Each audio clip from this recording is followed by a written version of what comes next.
मैं राजेश कुमार मिश्र आज आप सभी के बीच में एक बार पुनः आज का विषय साहित्य से हटकर गणित की ओर ले चलता हूँ। गणित सरल से सरलतम है और एक आम धारणा हम लोगों के बीच में है कि गणित बहुत कठिन विषय है, लेकिन यह विषय कठिन नहीं बल्कि अत्यंत सरल है, क्योंकि गणित ही एकमात्र ऐसा विषय है जिसे हर कोई जानता है। एक बिना पढ़ा हुआ भी जब सब्जी लेने जाता है तो वह भी जब 100 रुपये की नोट देता है तो जानता है कि हमको अगर जो 35 रुपये की सब्जी हमने लिया है हमको कितना मिलना चाहिए, और उस सब्जी बेचने वाला भी जानता है कि हमको कितना देना है।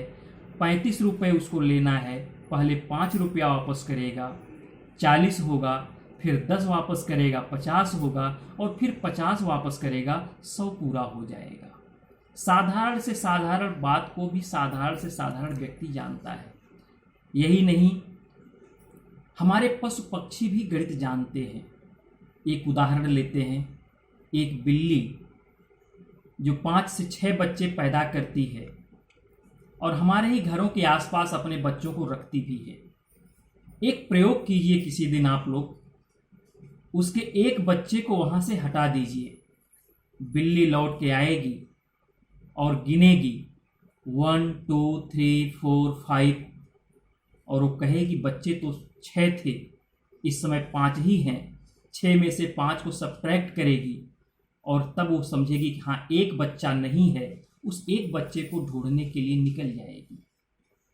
कुछ देर बाद पुनः आकर के आप बच्चे को उस स्थान पर रख दीजिए, बिल्ली बाद में आती है, फिर गिनती है, काउंट करती है अपने बच्चों को, और जब पाती है कि संख्या पूरी है वो संतुष्ट होती है। मतलब गिनती, जोड़ना, घटाना उस बिल्ली को भी आता है। पेड़ पौधों को भी गणित आता है। हम सभी ग्रामीण परिक्षेत्र से जुड़े हुए लोग हैं। बरसात के समय में लौकी, कद्दू, नेनुआ, ऐसी सब चीजें जमीन में मिट्टी खुरदरा करके बीज उसमें डालते हैं और उसमें से जो स्प्रिंग जैसा निकलता है उसको ऊपर ले जाने के लिए चारों तरफ से लकड़ी लगाते हैं। एक प्रयोग कीजिएगा, जब आप लकड़ी लगाते हैं तो सारी लकड़ियां हटा दीजिए, केवल 2 लकड़ी छोड़िए और देखिएगा जो उसमें से स्प्रिंग निकलती है बीजों से, वो केवल 2 तरफ बट जाएंगी, आधा आधा। मतलब उनको बांटना आता है, भाग देना आता है। वो जानते हैं कितने को इधर जाना है, कितने को इधर जाना है। ये सारी प्रकृति ही हमें सिखाती है।